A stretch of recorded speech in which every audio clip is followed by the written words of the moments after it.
a file. A file is a stream of bytes stored on some secondary storage devices. यानी कि हमारे पास जो file होती है वो क्या आती है, एक स्ट्रीम होता है कलेक्शन ऑफ डाटा, ठीक है, जो हम किसी सेकेंडरी स्टोरेज डिवाइस में स्टोर करते हैं।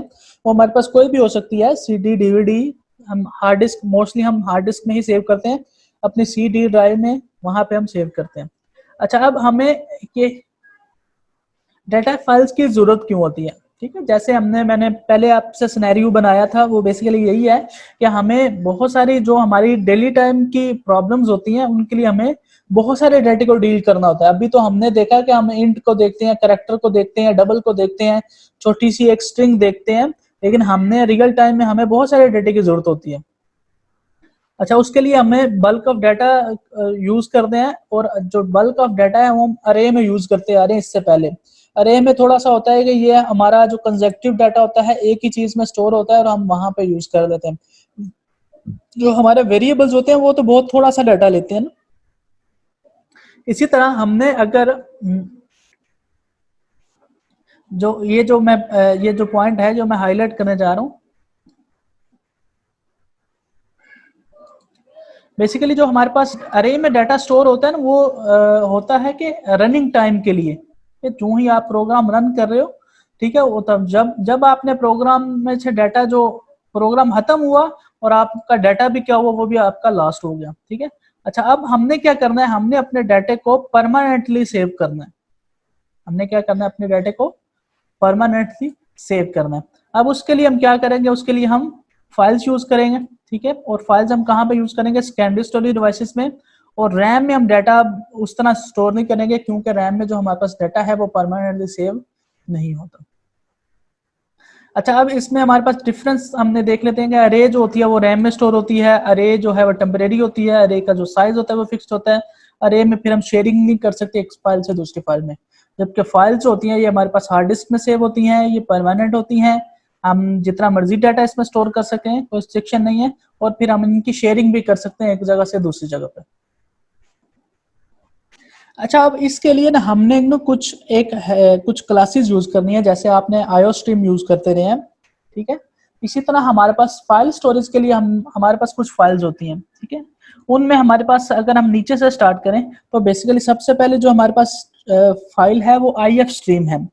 आईएफ स्ट्रीम बेसिकली क्या करेगी, डाटे को रीड करने के लिए यूज होती है। यानी कि हमारे पास जो डाटा होता है, जो फाइल्स होती हैं, उसमें हमारे दो काम होते हैं मेन, ठीक है। हम अपने नॉर्मल प्रोग्राम में भी यही करते हैं, रीडिंग और राइटिंग। रीडिंग हम करते रहे सी आउट के साथ, राइटिंग हम करते रहे सी इन के साथ। तो फाइल्स के अंदर भी जब आपने रीडिंग करनी है तो आपको ये फाइल इंक्लूड करनी पड़ेगी आई स्ट्रीम। ये बेसिकली एक क्लास है, और क्लास का हम ऑब्जेक्ट बना के हम इसमें से फिर ये यूज करेंगे। ये बेसिकली इसके लिए फिर लाइब्रेरीज हैं, वो लाइब्रेरीज वो भी हम देखते हैं। इसके अलावा ओ एफ स्ट्रीम है, ये बेसिकली क्या है, ये डाटे को राइट करने के लिए यूज होती है। यानी कि राइट का क्या मतलब है, हमने डाटा जो लिखना होता है, यानी कि फाइल के अंदर अगर आपने डाटा लिखना है, एक फाइल है, फाइल के लिए या तो आप रीड करोगे या फिर क्या करोगे, आप राइट करोगे। रीड का मतलब है आपने फाइल में से डाटा रीड करना है, फाइल में ऑलरेडी डाटा मौजूद है, आपने रीड करना है। राइट का मतलब है आपके प्रोग्राम में डाटा है, प्रोग्राम से डाटा आपने कहाँ पे करना है, अपने फाइल के अंदर स्टोर करना है, ठीक है। तो ये बेसिकली आप क्या करोगे, आप इसको राइट करोगे। अच्छा, अब बेसिकली इसके लिए आईओ स्ट्रीम की क्लास है, ये बेसिकली फिर आई स्ट्रीम और ओ स्ट्रीम है, और फिर बेसिकली ये जो मेन आपकी जो लाइब्रेरी इंक्लूड होती है वो iOS की लाइब्रेरी है, वहां से हम यूज करते हैं। अच्छा, अगर आप लेफ्ट साइड पे आ जाए, each stream is associated with a particular class which contain definition and method for dealing with the particular kind of data। यानी कि हर कोई एक डिफरेंट क्लास से बिलोंग करता है। अच्छा, इसमें हमारे पास एफ स्ट्रीम है, आई एफ, अच्छा मैंने अभी बताया आई एफ स्ट्रीम ये डाटा को रीड करने के लिए यूज होती है, ठीक है, ये डाटे को रीड करने के लिए। और ओ एफ स्ट्रीम मैंने बताया था कि डाटे को राइट करने के लिए हम यूज करते हैं, ठीक है। एक रीड के लिए और एक हम यूज करते हैं राइट के लिए, ठीक है। और अच्छा, इसी तरह हमारे पास एक एफ स्ट्रीम है। एफ स्ट्रीम क्या करती है, ये दोनों करती है, ये रीड भी करती है और रीड के साथ ये राइट भी करती है, ठीक है। अच्छा, इसके अलावा ये हेडर फाइल्स है, F stream dot H include करते हैं। और इसके अलावा हमारे पास एफ स्ट्रीम बेसिकली क्या करेगी, रीड और राइट के दोनों फाइल्स इंक्लूड करेंगी। अच्छा ये कैसे यूज करते हैं ये हम देखते हैं, ठीक है, यही हमारा टॉपिक है।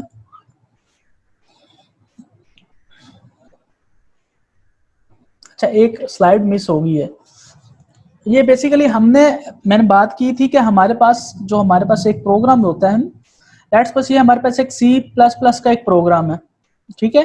तो अभी तक हम जो करते रहे थे वो हम इसी के अंदर सीन करते थे और इसी के अंदर हम क्या करते थे, सी आउट करते थे, यानी कि दोनों काम हम क्या करते थे, इसी फाइल के अंदर करते थे। अच्छा अभी हमने क्या करना है, हमने फाइल्स यूज करनी है। अब फाइल्स हमारे पास कहाँ पे होती हैं, फाइल्स हमारे पास सेकेंडरी स्टोरेज डिवाइसेस में होती हैं। अच्छा अब हमने अपने सी प्रोग्राम को इंटरेक्ट करना है फाइल के साथ, और फाइल ने डेफिनेटली इंटरेक्ट करना है किसके साथ, प्रोग्राम के साथ, यानी कि ये दोनों चीजें आपस में इंटरेक्ट होंगी। अच्छा इसके लिए हमारे पास क्या होंगी, सबसे पहले हमने एक कुछ क्लासेस यूज करनी है, जो मैंने अभी आपको डायग्राम दिखाई थी, वो बेसिकली आउटपुट स्ट्रीम आप यूज करेंगे। आउटपुट स्ट्रीम में क्या होगा, आप यहां से डाटा लोगे अपने प्रोग्राम से, ठीक है, प्रोग्राम से बेसिकली यहाँ से होता हुआ यहाँ पे किस में आएगा, ये बेसिकली आप आके डाटा राइट करोगे, यानी कि आप अपने प्रोग्राम में से कोई भी चीज आप अपने फाइल में रखोगे। लेट्स सपोज आप स्टूडेंट्स के नेम लेना चाह रहे हो, तो आप क्या करोगे, अपने प्रोग्राम से स्टूडेंट्स के नेम एंटर करोगे और यहाँ पे आके डाटा आपका स्टूडेंट्स नेम यहाँ पे लिख देंगे, ठीक है। लेट्स सपोज अली अहमद कुछ भी उसने नाम यहाँ पे लिख दिए। अच्छा यहाँ पे लेट्स सपोज कि हमारे पास ऑलरेडी डाटा मौजूद है, अब हमने ये डाटा फाइल से लेके अपने प्रोग्राम पे लेके जाना है। उसके लिए हम क्या करेंगे, उसके लिए हम इनपुट स्ट्रीम यूज करेंगे, और ये क्या करेगा, ये बेसिकली डाटा जो हमारे को वो रीड से लेके हमारे पास हमारे प्रोग्राम में आउटपुट शो करवा देगा, ठीक है जी। तो इसका मतलब है हमारा जो प्रोग्राम से डाटा फाइल पे राइट होगा आउटपुट स्ट्रीम के थ्रू, और फाइल से डाटा हमारे पास दोबारा प्रोग्राम में आएगा इनपुट स्ट्रीम के थ्रू, ठीक है जी। अच्छा ये इसमें डिटेल लिखी हुई है, the input output stream of C++ handle IO operations in which the way handle console IO operation। ये सेम उसी तरह ही है जैसे हमारे पास कंसोल ऑपरेशंस थे ना, IO उसी तरह के ही है। अच्छा इसमें स्ट्रीम डिफरेंट यूज होती है, स्ट्रीम के इंटरफेस यूज होते हैं, इनपुट स्ट्रीम आउटपुट स्ट्रीम। जो स्ट्रीम होती है वो हमारे पास क्या होती है, फ्लो ऑफ डाटा होती है।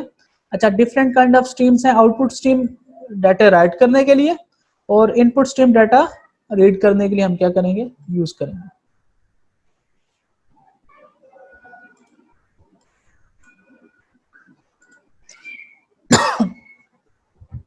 अच्छा इसके ना कुछ हैं क्लासेस के, कुछ मेथड्स हैं जो बिल्ड इन है।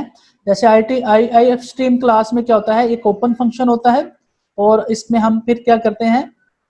अच्छा आई एफ स्ट्रीम किस लिए यूज होती है, डेटा को रीड करने के लिए। रीड हम कैसे करते हैं, या तो हम एक करेक्टर गेट करेंगे, या हम पूरी की पूरी लाइन करेंगे। फिर रीड का फंक्शन है सीक और टेल जी, ये भी हम देखेंगे। इसी तरह हमारे पास ओ एफ स्ट्रीम का फंक्शन है। ओ एफ स्ट्रीम किस लिए यूज होती है, हमारे पास राइट के लिए यूज होती है। इसमें हमारे पास ओपन का फंक्शन होगा, हम पुट करेंगे, पुट करेक्टर करेंगे, ठीक है, राइट करेंगे कुछ। सीक और टेल जी ये भी हम देखते हैं ये फंक्शन क्या है। इसके अलावा आईओ स्ट्रीम है, आईओ स्ट्रीम दोनों काम करती है, रीड भी करती है और राइट भी करती है। अच्छा जी अब हम आप बात करते हैं कि हमारे पास जो फाइल्स है ना, फाइल्स की हमारे पास टाइप्स होती हैं, ठीक है। उनमें टाइप्स क्या हैं, हमारे पास दो तरह की टाइप्स हैं, एक टेक्स्ट फाइल्स होती हैं और एक हमारे पास बाइनरी फाइल्स होती हैं। यानी कि हमारे पास फाइल की दो टाइप्स होती हैं, एक टेक्स्ट फाइल होती है और एक हमारे पास बाइनरी फाइल होती है, ठीक है। अच्छा टेक्स्ट फाइल में हमारे पास बेसिकली डिफरेंट आस्की कैरेक्टर्स से मिलकर हमारे पास फाइल बनती है। ये हमारे पास ह्यूमन रीडेबल में होती है, और इसमें हमारे पास एक पॉइंटर होता है, स्पेशल पॉइंटर, जिसको हम क्या बोलते हैं, EOL, end of line pointer. End of line pointer क्या करेगा, ये हमें बताएगा कि हमारी फाइल का एंड हो गया। यानी कि कोई भी जो फाइल है उसका में जब कोई भी फाइल है ना, उसमें उस पे एंड पे क्या चीज होगी, उसके एंड पे होगी EOL। EOL से हमें पता चलेगा ये हमारी फाइल का एंड हो गया हुआ है, इससे आगे हमारे पास कोई डाटा नहीं है। इसी तरह हमारे पास जो दूसरी फाइल होती है वो क्या है, दूसरी फाइल है वो बाइनरी फाइल है। ये बेसिकली बाइनरी फॉर्मेट में होती है, ये नॉन रीडेबल फॉर्म में होती है, ठीक है, और ये बेसिकली कंप्यूटर के अपने फॉर्मेट में जाकर स्टोर होती है। अच्छा अब इसमें डिफरेंस क्या है, जो टेक्स्ट फाइल्स होती हैं वो क्या होती हैं, इसमें ना कुछ स्पेशल जो करेक्टर्स होते हैं वो स्लैश आर है, ठीक है। जैसे ये बेसिकली किस लिए होता है, इसके डिफरेंट पर्पस है। कैरेज रिटर्न के लिए हम यूज करते हैं, या न्यू लाइन के लिए हम स्लैश एन यूज करते हैं, ठीक है। तो ये बेसिकली इनको ये भी यूज कर सकते हैं, जबकि बाइनरी फाइल में हमारे पास कोई भी स्पेशल ट्रांसलेशन यूज नहीं होती। जो टेक्स्ट फाइल होती है वो हम एक जगह से दूसरी जगह पे मूव कर सकते हैं, जबकि बाइनरी फाइल्स होती हैं ये हम एक जगह से दूसरी जगह मूव नहीं कर सकते। उसकी रीजन ये है, जो बाइनरी फाइल्स होती हैं वो बाज़ दफ़ा क्या होती हैं कि हमारे पास सिस्टम डिपेंडेंट होती हैं, बाज़ दफ़ा 16 बिट होती है, 32 बिट होती है, 64 बिट होती है, तो एक सिस्टम की दूसरे सिस्टम पे कंपैटिबल नहीं होती। फिर इसमें जो हमारे पास डाटा होता है वो ज़्यादा ज़्यादा स्टोर होता है। लेट्स सपोज अगर आपके पास ये एक नंबर है 42.9676, तो ये 7 बाइट्स लेगा, जबकि यही नंबर अगर आप बाइनरी में स्टोर करवाते हैं तो 4 बाइट्स लेगा। इसका मतलब है मेमोरी कंजप्शन जो है बेसिकली वो बाइनरी में ज़्यादा होती है, बाइनरी में कम होती है, टेक्स्ट फाइल में ज़्यादा होती है। अच्छा, इसके अलावा रीडेबिलिटी है, टेक्स्ट फाइल में हम रीड कर सकते हैं, जबकि बाइनरी फाइल में हम इसको रीड नहीं कर सकते। अच्छा, इसमें ये स्पेस ज़्यादा लेती है, ये लेस स्पेस लेती है, और इसमें बाज़ दफ़ा रीडिंग और राइटिंग के लिए आपको कन्वर्जन की ज़रूरत होती है और एक्यूरेसी कम होती है। यहाँ पे हमारे पास एक्यूरेसी क्या होती है, ये ज़्यादा होती है, ठीक है जी। तो ये हमारे पास दो डिफरेंट टाइप्स की फाइल्स थी। अच्छा, अब हमारे पास ये है कि हमने फाइल को ओपन कैसे करना है, ठीक है। अच्छा, फाइल को ओपन करने के ना दो मेथड हैं, याद रखने आपने, ठीक है। एक मेथड को है हमारे पास कंस्ट्रक्टर मेथड है, और दूसरा हमारे पास है ओपन फंक्शन, ठीक है। ये सेम उसी तरह ही है जैसे हम किसी क्लास का कोई ऑब्जेक्ट बनाते हैं, और ऑब्जेक्ट बनाने के बाद हम उस क्लास का ऑब्जेक्ट बनाते हैं, और ऑब्जेक्ट बनाने के साथ ही हम कंस्ट्रक्टर में उसको वैल्यू दे देते हैं। अच्छा, अब बेसिकली हमारे पास OF स्ट्रीम सबसे पहले है, कंस्ट्रक्टर के थ्रू आपने फाइल को ओपन करना है। तो OF स्ट्रीम किस लिए यूज होती है, राइट करने के लिए। OF स्ट्रीम डाटा को हम राइट करने के लिए यूज करते हैं। इसका मतलब हम डाटा राइट करना चाह रहे हैं। Yes sir. अच्छा, अब आपने क्या करना है, OF स्ट्रीम ये क्लास का नाम है, OF आउट क्या है, एक ऑब्जेक्ट का नाम है, और ऑब्जेक्ट के अंदर आप क्या करोगे, आप क्लास को आप अपनी फाइल को पास करोगे। यानी कि इसका मतलब है आप OF स्ट्रीम का मतलब है कि आप डाटा राइट करना चाह रहे हैं, उसके लिए आपने एक ऑब्जेक्ट बनाया, और ऑब्जेक्ट में बेसिकली ये कंस्ट्रक्टर आपने बना लिया, ठीक है। पैरामीटराइज कंस्ट्रक्टर होता है ना, आपने वो बना लिया और उसमें आपने फाइल का नाम दे दिया। अच्छा, जो यूजिंग कंस्ट्रक्टर है ना, ये कब हम यूज करेंगे, जब आपके पास सिंगल एक ही फाइल हो, तो आप वहां पे क्या करोगे, आप कंस्ट्रक्टर में यूज करोगे इसको।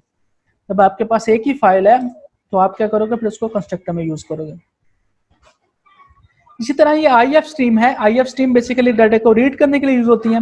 FIN इसका ऑब्जेक्ट है, और ये ABC.txt ये भी फाइल को क्या करेगा, ओपन करेगा, इसमें राइट करेगा,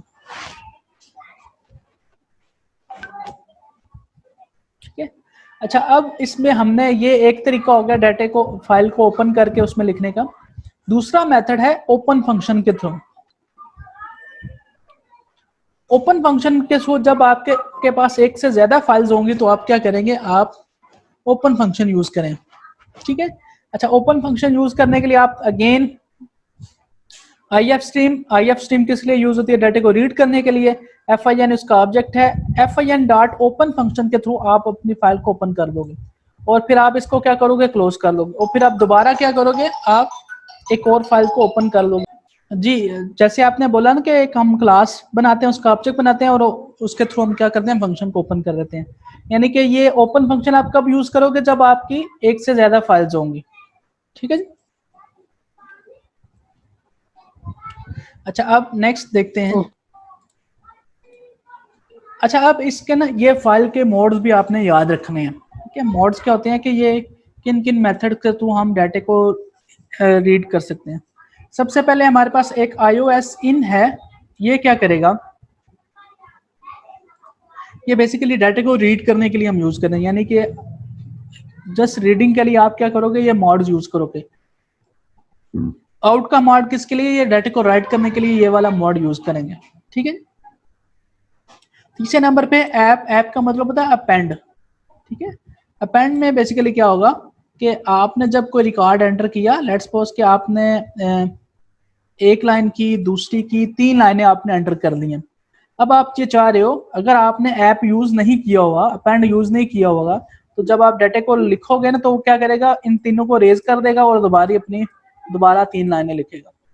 लेकिन हमने ऐसा तो नहीं करना ना कि हमारे जो पहला डाटा है वो खत्म हो जाए और नया वाला वो आ जाए। तो इसके लिए हम क्या करेंगे, अपेंड का फंक्शन यूज करेंगे। अपेंड के फंक्शन में क्या होगा, लेट्स सपोज कि आपने 3 लाइनें लिखी हुई हैं, आप 3 और लिखना चाह रहे हो, तो आप क्या करेगा, इसके आगे ही लिखना स्टार्ट करेगा, ठीक है जी। अपेंड क्या करेगा, उससे आगे ही लिखना स्टार्ट करेगा। इसी तरह एक ATE का फंक्शन है, ये क्या करता है, रीडिंग राइटिंग दोनों के लिए यूज होता है। इन आउट, इन सिर्फ रीडिंग के लिए था, आउट सिर्फ राइटिंग के लिए था, ये रीडिंग राइटिंग दोनों के लिए यूज हो रहा है। और इसमें जो एक मेन और काम है वो क्या है कि हमारा जो पॉइंटर है ना वो एंड ऑफ द फाइल जाएगा, ठीक है। और जो हम अपने पॉइंटर है उसको कहीं पे भी मूव कर सकते हैं। अच्छा, ये पॉइंट क्या है, बेसिकली लेट्स सपोज कि आपकी ये 4 लाइंस हैं, ठीक है। आपका जो पॉइंटर होगा वो हमेशा बाकी सूरतों में एंड ऑफ द फाइल जाता है ऐप की सूरत में, और इसके आगे फिर लिखना स्टार्ट करता है। 8 की फॉर्म में क्या होगा, 80 की फॉर्म में वो बेसिकली एंड पे ही जाएगा, लेकिन आप इसको मूव करके आगे पीछे भी लेके जा सकते हो। नेक्स्ट हमारे पास जो मॉड्स है वो बाइनरी है। ये बेसिकली डाटा बाइनरी मॉड में लिखने के लिए हम क्या करते हैं, ये यूज करते हैं। बाइनरी वाला फिर बाइनरी फॉर्मेट में लिखेगा और वो हमें समझ में नहीं आएगी, ठीक है। अच्छा जी, अब हम बात आते हैं कि फाइल के जो इसके कुछ फंक्शंस होते हैं वो हमें देखने पड़ेंगे। सबसे पहले अगर हम बात करें तो गेट का फंक्शन क्या करता है, गेट बेसिकली एक सिंगल कैरेक्टर को रीड करता है, ठीक है। आपने अगर सिंगल कैरेक्टर को रीड करना है तो आपको क्या करना पड़ेगा, आपको गेट का फंक्शन यूज करना पड़ेगा, ठीक है जी। अच्छा, इसी तरह अगर आपने सिंगल कैरेक्टर को राइट करना है तो आप क्या करोगे, आप पुट का फंक्शन करेंगे, फाइल डॉट पुट ch। ये क्या करेगा, ये ch कैरेक्टर रीड करेगा और ये क्या करेगा, ch कैरेक्टर राइट करेगा। इसी तरह अगर आपने लाइन रीड करनी है, ठीक है, फिर आपको क्या करना पड़ेगा, आपको गेट लाइन का एक फंक्शन है, वो क्या करेगा, वो 80 कैरेक्टर तक आपको रीड को लाइन राइट करके दे देगा, ठीक है। ये हमारा क्या करेगा, ये इसने गेट किया और ये क्या कर दिया, इसने राइट कर दिया। इसी तरह अगर आपने वर्ड बाय वर्ड करना है तो आप क्या करोगे, गेट लाइन और फिर आप ये बेसिकली आपका वर्ड बाय वर्ड रीड करके दे देंगे। ये अभी हम यूज करते हैं अपनी प्रोग्राम्स।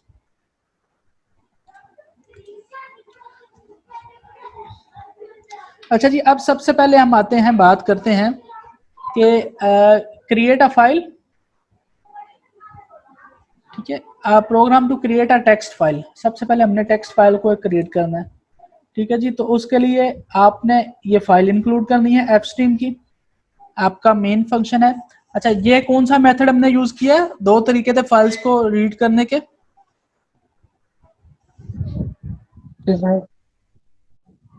एक ओपन वाला था और एक कंस्ट्रक्टर वाला था। ये कौन सा है,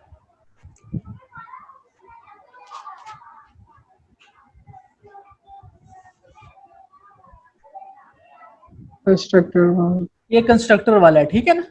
कंस्ट्रक्टर में हमने क्या करना है, ये क्लास थी हमारी, ये इसका ऑब्जेक्ट है और ये हमने क्या कर दिया, फाइल का नाम दे दिया। अच्छा, अब ये फाइल का नाम दिया तो बेसिकली ये क्या कर देगा, ये एफ आउट आपने लिखा, ये क्या कर देगा, ये डाटा को राइट कर देगा, ठीक है।